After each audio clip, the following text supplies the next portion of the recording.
Yasuke, le premier samouraï noir, et son parcours singulier dans le Japon féodal.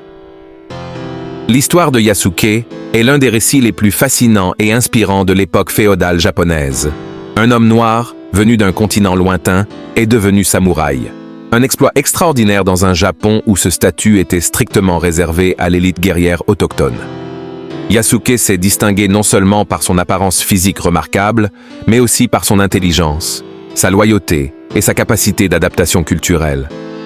Voici un résumé des moments clés de son parcours, accompagné d'une réflexion sur son impact historique, social et symbolique. 1. L'arrivée au Japon et la rencontre avec Nobunaga Yasuke apparaît pour la première fois dans les archives historiques en 1579, lorsqu'il arrive au Japon comme assistant d'Alessandro Valignano, un missionnaire jésuite. C'est en 1581 que sa présence attire l'attention du daimyo Oda Nobunaga, l'un des personnages les plus influents du Japon du XVIe siècle. À la vue de Yasuke, Nobunaga pense d'abord que sa peau est peinte et ordonne qu'on la frotte pour enlever la teinture. Lorsqu'il découvre que sa peau est naturellement noire, il est d'autant plus impressionné, reconnaissant en lui une force, une dignité et une intelligence rares. Cette réaction, d'abord humiliante, révèle en fait l'altérité de Yasuke. Il était véritablement différent de tout ce que Nobunaga et les Japonais avaient reconnu. Et c'est précisément cette altérité qui, paradoxalement, l'a rendu si remarquable et respecté. 2. L'ascension au rang de samouraï. Peu après avoir été accueilli par Nobunaga, Yasuke est officiellement nommé samouraï, une position prestigieuse rarement accordée aux étrangers. Il reçoit un katana, une maison, et intègre la suite du daimyo. Nobunaga voyait en lui une force comparable à celle de 10 hommes. Son inclusion en tant que vassal direct rompt avec les traditions de l'époque Sengoku, montrant à quel point Nobunaga était novateur et ouvert à l'étranger. Le titre de samouraï accordé à Yasuke n'était pas simplement symbolique. Il a combattu aux côtés de Nobunaga et a participé à des moments décisifs de la politique japonaise, comme le retour de la bataille de Tenmokuzan et les rencontres avec Tokugawa Ieyasu et peut-être Toyotomi Hideyoshi, qui allait achever l'unification du Japon. 3e, le contexte historique et culturel. Le XVIe siècle au Japon est marqué par une guerre civile permanente, mais aussi par une ouverture au contact avec l'Occident, notamment par l'intermédiaire des Portugais et des missionnaires catholiques. Oda Nobunaga fut l'un des premiers chefs japonais à avoir un avantage dans ces échanges culturels, technologiques et commerciaux.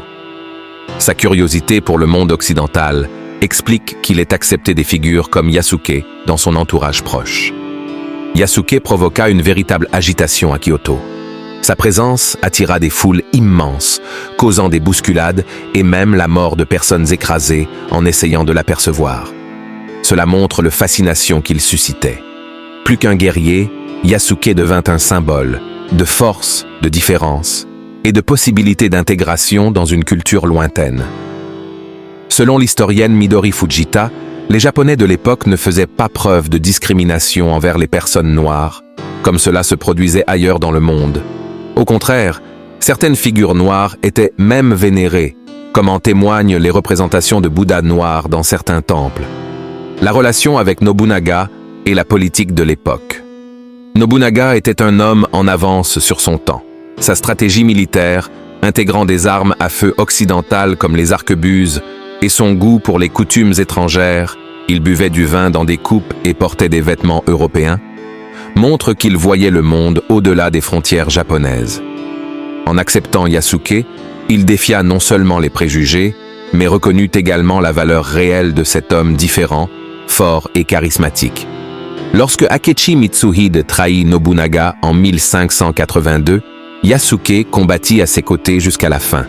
Après la défaite, Yasuke fut capturé, mais sa vie épargnée, probablement parce qu'il n'était pas perçu comme une menace réelle dans la lutte pour le pouvoir.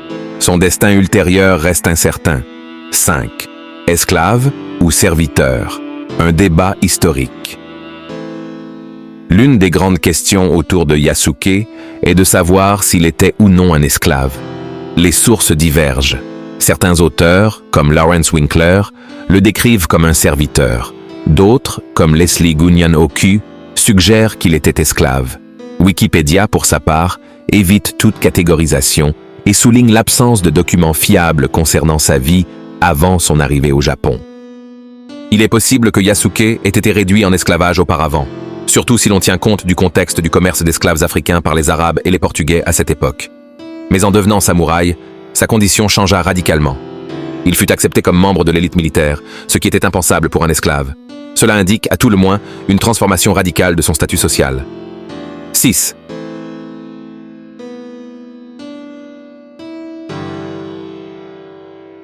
Un héros entre les cultures Yasuke est, avant tout, un symbole puissant de dépassement et de brisure des barrières.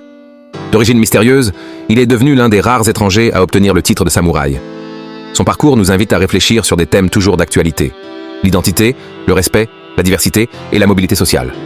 Il continue de fasciner, non seulement par sa force physique ou son apparence singulière, mais par la manière dont sa présence a redéfini le rôle de l'étranger au Japon et ouvert la voie à une relecture de l'histoire mondiale. Dans un monde de plus en plus pluriel, la figure de Yasuke réapparaît comme un héros réel, non idéalisé, qui a transcendé son origine pour faire partie de l'une des cultures les plus fermées et complexes du monde.